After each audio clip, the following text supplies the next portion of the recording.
तो चलिए अब आपको लिए चल रहे हैं विश्व पुस्तक मेला। भारत मंडपम में 1 तारीख से ये विश्व पुस्तक मेला चल रहा है और वहां पर फिल्म अभिनेता पंकज त्रिपाठी इस वक्त पहुंचे हुए हैं।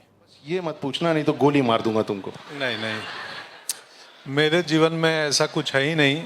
कई बार ये होता है इंटरव्यूज में ना कि जब पीआर ओरिएंटेड इंटरव्यूज होते हैं तो बोलते हैं कि सवाल भेज दें क्या, मैं बोलता हूँ खबरदार।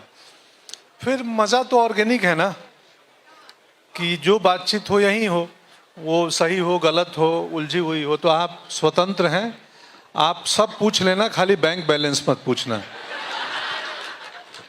मैं इसका पूरा ख्याल रखूंगा। भैया आपका बैंक बैलेंस क्या है? मुझसे कुछ लोगों ने ये भी बोला कि रहेजा में अभी पंकज भैया घर खरीदें तो पूछना कितने में पड़ा। तो ये सब हम नहीं करेंगे, ठीक है? ये सब गलत बात है।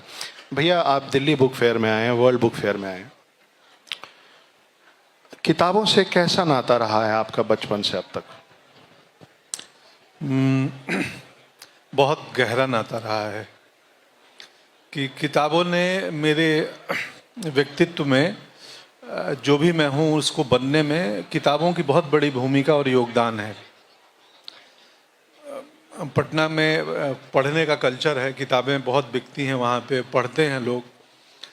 तो मैं अभिनेता बना और जिस किस्म का अभिनेता बना उनमें किताबों की बहुत बड़ी भूमिका है, योगदान है। वो चाहे राग दरबारी हो, शिलाल शुक्ल जी का, उनका 100वां साल है इस साल, रेणु जी की कहानियाँ हो, अज्ञेय हो, निराला हो, पंत हो, हरिशंकर परसाई हो, तो हिंदी, खासकर हम हिंदी इलाके से आते हैं, हिंदी पढ़ते थे, तो उन बहुत योगदान है किताबों का मेरे व्यक्तित्व में भी और मेरे अभिनेता बनने में भी।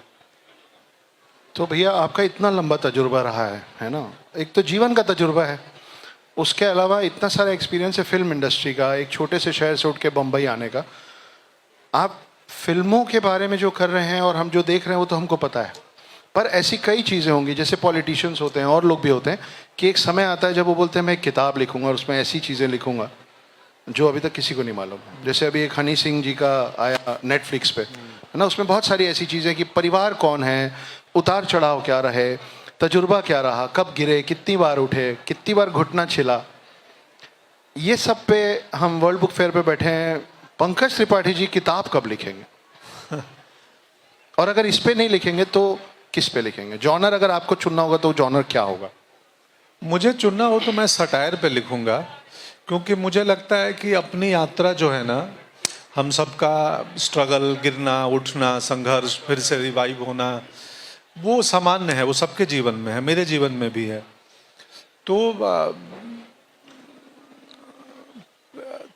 तो मैं सटाए, पिछले दिनों मुझे एक थॉट आया अचानक, अब मैं इस सवाल से थोड़ा सा लिंक हो रहा है, तो वो थॉट मुझे अभी स्ट्राइक किया तो मैं शेयर कर लेता हूँ। मैं किसी के साथ बैठा था तो मैं बोला कि हाउ टू हैंडल फेल्योर, जब गिर गए तो गिर के कैसे उठे, ये इंस्पायरिंग कहानी हो सकती है, प्रेरणा दे सकती है। तो मोटिवेशनल किताबें, motivational speaker, how to handle failure पे बहुत किताबें हैं और बहुत स्पीकर मिल जाएंगे अगर आप यूट्यूब या इंटरनेट खोजें तो। हाउ टू हैंडल सक्सेस पे कोई किताब नहीं है, हाउ टू हैंडल सक्सेस। तो क्या बात है ना? क्या आया उधर से? क्या बात है? मैंने बोला कि फेलियर पे, असफलता पे, संघर्ष से कैसे निकलें, इस पे किताबें होती हैं, लेकिन सफलता को कैसे हैंडल करें, इस पे किताबें नहीं होती हैं। इसलिए क्योंकि उसके मार्केट नहीं है।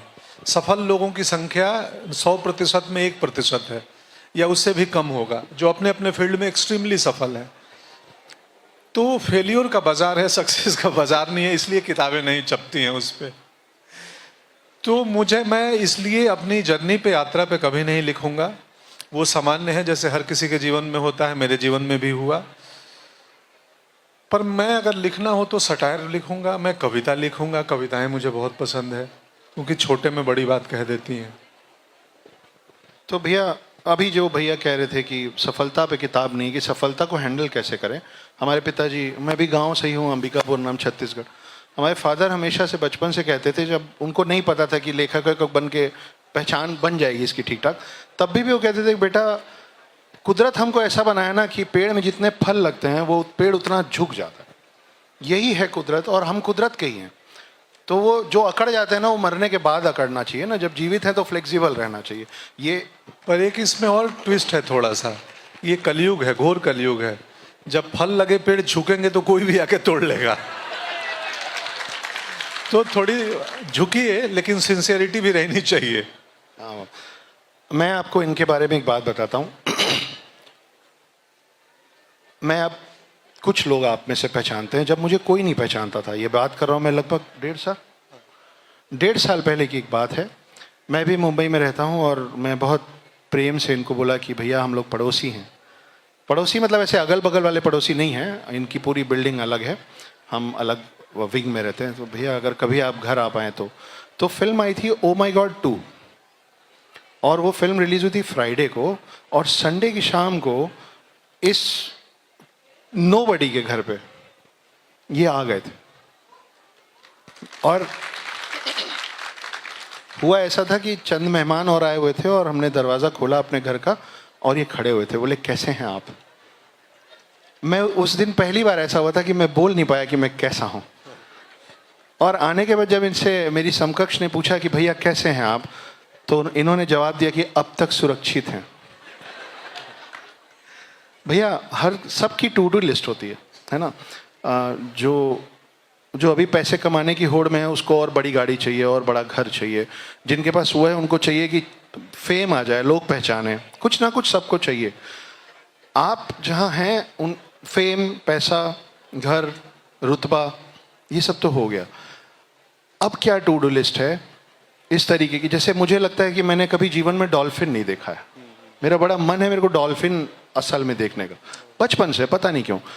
बिहार आइए, गंगा नदी में डॉल्फिन है पटना में, तो आप नाव में करवा दूंगा और 1-2 घंटे घूमोगे गंगा में बिहार में ना, तो कहीं ना कहीं एक डॉल्फिन दिख जाएगी ऐसा सही में? छलांग लगाते हुए। सच्ची में? हाँ हाँ हाँ, पटना में है। तो मेरी क्या इच्छा बची है, हाँ मतलब क्या ऐसी चाहिए? छोटी छोटी चीजें कि यार ये करना है, कभी सोचे थे पर अब तक हो नहीं पाया। हाँ, मुझे 8 घंटे की नींद चाहिए। हाँ, और घूमना चाहिए, मुझे देखना है बहुत हिंदुस्तान का जो बचा हुआ हिस्सा है और दुनिया का, क्योंकि मैं घूमना बहुत पसंद करता हूँ और काम में इतना व्यस्त रहता हूँ कि घूमना हो नहीं पाता है। अरे गुरु, ये मोबाइलों में रिकॉर्ड कर रहे हो ना, ईश्वर ने 1000 मेगापिक्सल की 2 कैमरे दी है। हाँ यार, और उससे एंजॉय करो। एक न जाने कितने हजार टीबी का मेमोरी कार्ड यहाँ दिया है, इसमें भी थोड़ा दर्ज करो। ए भाई, जगह दो उनको।